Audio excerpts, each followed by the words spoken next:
Assalamualaikum warahmatullahi wabarakatuh. Saya Fatmawati, NIM 1714080009. Di sini saya akan menjelaskan materi kalkulus tentang turunan tingkat tinggi. Apa yang dimaksud dengan turunan tingkat tinggi? Turunan tingkat tinggi adalah turunan yang kedua, ketiga, keempat, dan seterusnya. Turunan kedua dilambangkan dengan Y aksen-aksen atau F aksen-aksen atau D kuadrat Y per DX kuadrat. Turunan yang ketiga dilambangkan dengan Y triple aksen atau F triple aksen atau D pangkat 3 Y per DX pangkat 3. Kita masuk ke contoh soalnya. Y sama dengan X pangkat 3 dikurang 3X kuadrat ditambah 2. Kita cari dulu turunan yang pertamanya. Turunan dari 3X yaitu 3X kuadrat. Turunan dari 3X pangkat 2 yaitu 6X. Dan turunan dari 2 yaitu 0. Kita masuk ke turunan yang kedua. Turunan dari 3X kuadrat jadi 6X. Turunan 6X jadi 6. Lanjut kita masuk ke turunan yang ketiga. Turunan dari 6X yaitu 6 dan turunan dari 6 yaitu 0. Turunan yang keempat yaitu turunan dari 6 sama dengan 0. Contoh turunan tingkat tinggi fungsi trigonometri. Di sini diketahui Y sama dengan sin X dikali cos X. Kita menurunkannya dengan memandang fungsi ini adalah U kali X. Jadi turunannya Y aksen sama dengan U aksen kali V. Turunan dari sin X sama dengan cos 3X dikali cos 3X tambah U yaitu sin X dikali dengan V aksen. Turunannya yaitu cos 3X. Ya, jadi min sin 3X turunan dari 3X 3. Jadi dapat kita tulis yaitu Y aksen sama dengan cos X dikali cos 3X. Sin X dengan min sin 3X dikalikan jadi min 3 sin X dikali sin 3X. Selanjutnya kita turunkan lagi Y double aksen U aksen dikali U, jadi yang cos X diturunkan menjadi min sin X dikalikan dengan cos 3X ditambah U yaitu cos X dikali V aksen. Turunan dari cos 3X adalah min sin X dikalikan turunan dari 3X yaitu 3. Kemudian kita turunkan lagi yang min 3 sin dikalikan dengan sin 3X. Turunannya adalah U aksen dikalikan dengan V. Jadi min 3 sin X diturunkan menjadi 3 cos X sin 3X. Kemudian ditambahkan min 3 sin X dikalikan dari sin 3X yaitu cos 3X menjadi 3. Jadi dapat kita tulis yaitu turunan keduanya min sin X dikali cos 3X dikurang 3 cos sin 3X dikurang 3 cos X dikali sin 3X kurang 9 sin X kali cos 3X. Jadi yang min sin X kita kalikan dengan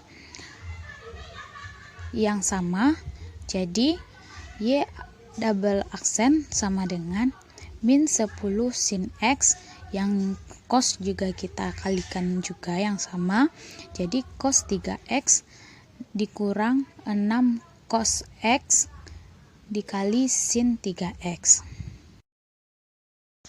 Assalamualaikum warahmatullahi wabarakatuh. Saya Fatmawati, NIM 1714080009 akan menjelaskan materi tentang turunan fungsi implisit. Turunan fungsi implisit. Yang pertama ada fungsi eksplisit. Ciri dari fungsi eksplisit ini yaitu kita dapat lebih mudah memisahkan variabel bebas dan variabel terikatnya ke dalam ruas yang berbeda. Contohnya, Y sama dengan sin 3x ditambah 2x kuadrat. Di sini dapat kita lihat bahwa antara variabel Y dan variabel X terletak di ruas yang berbeda. Lanjut, kita masuk ke fungsi implisit.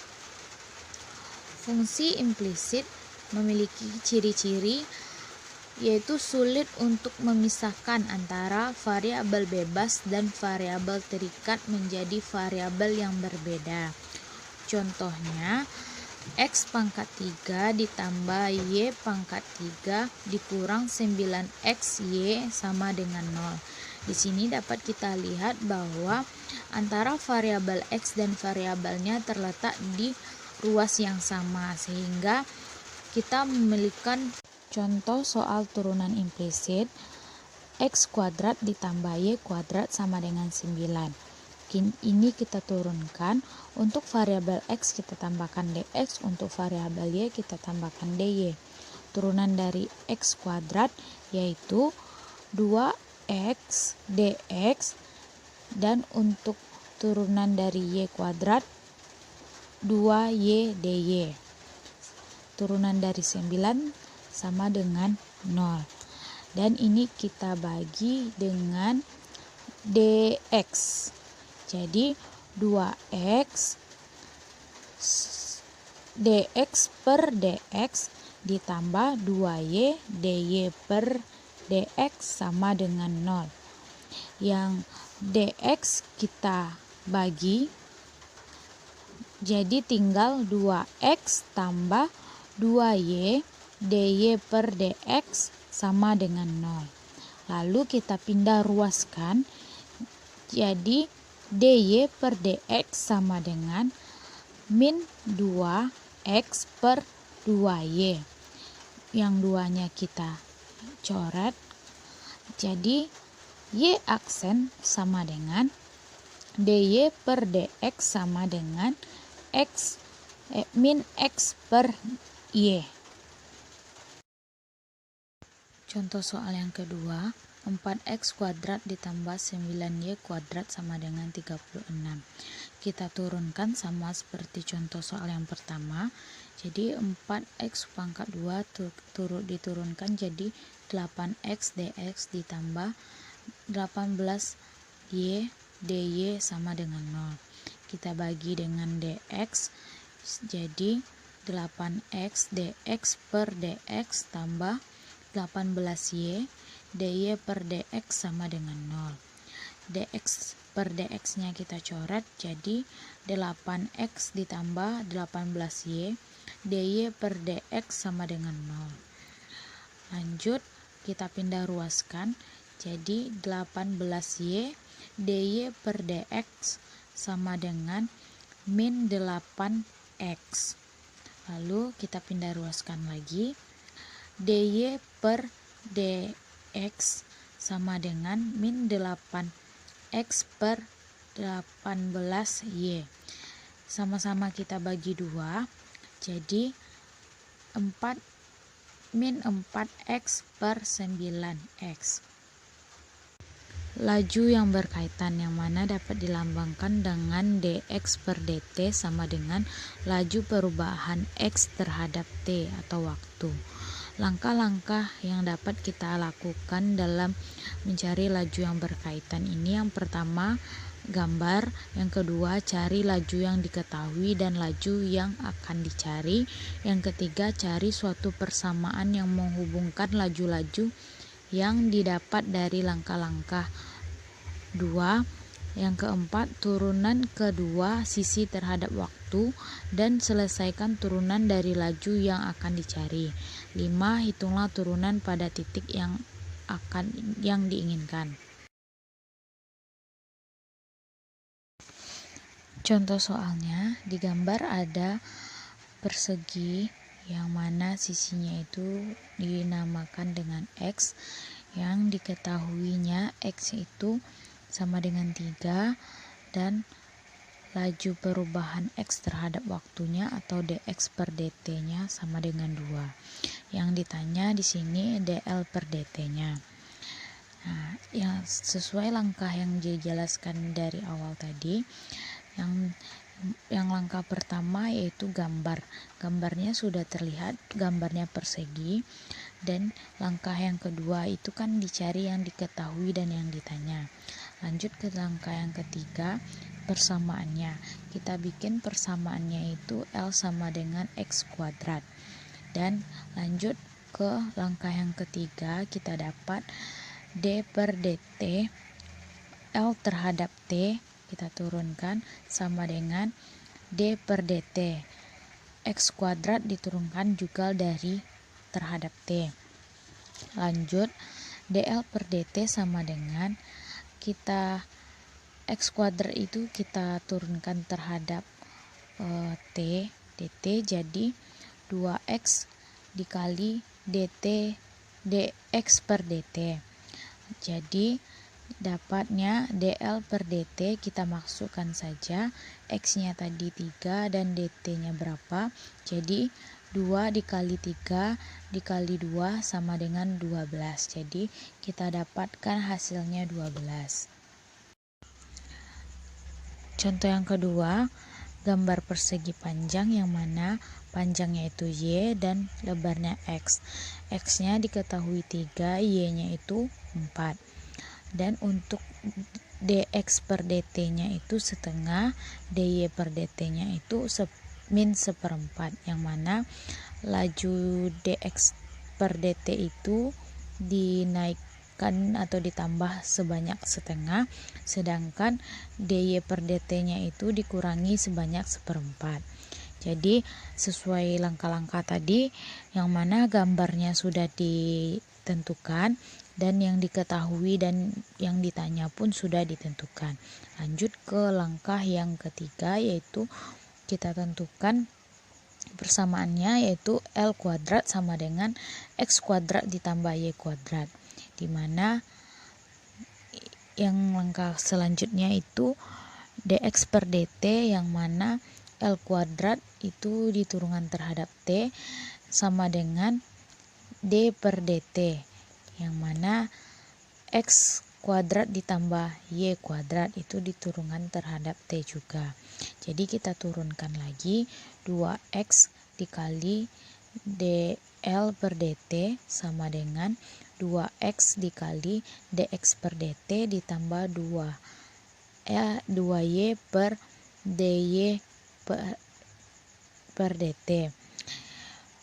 dl per dt sama dengan 2x dikali dx per dt ditambah 2y ditambah dy per dt dibagi 2l sama dengan x dx per dt ditambah y dikali dy per dx dibagi l. Jadi dapat kita cari persamaan yang kedua tadi, L kuadrat sama dengan X kuadrat ditambah Y kuadrat. Jadi telah kita dapatkan bahwa X-nya tadi kan diketahui 3, jadi 3 kuadrat, dan Y-nya itu kan tadi 4, jadi 4 kuadrat. Jadi dapat 9 ditambah 16 sama dengan 25. Lanjut kita cari dl per dt-nya, kita dapat 3 dikali setengah ditambah 4 dikali min 1 per 4 dibagi 5. Jadi 3 per 2 dikurang 1 dibagi 5 sama dengan 1 per 4 dibagi 5 sama dengan 1 per 10. Diferensial dan hampiran. Definisinya misalkan Y sama dengan fx adalah fungsi terdiferensial dari variabel bebas x. Yang pertama, delta x adalah pertambahan sebarang dalam variabel bebas x. Yang kedua, dx disebut diferensial variabel bebas x adalah sama dengan delta x. Yang ketiga, delta y adalah perubahan sebenarnya dalam variabel y ketika x berubah dari x ke x tambah delta x, yakni delta y sama dengan fx tambah delta x dikurang fx. Yang keempat, dy disebut diferensial variabel tak bebas. Y didefinisikan oleh dy sama dengan f aksen x dx.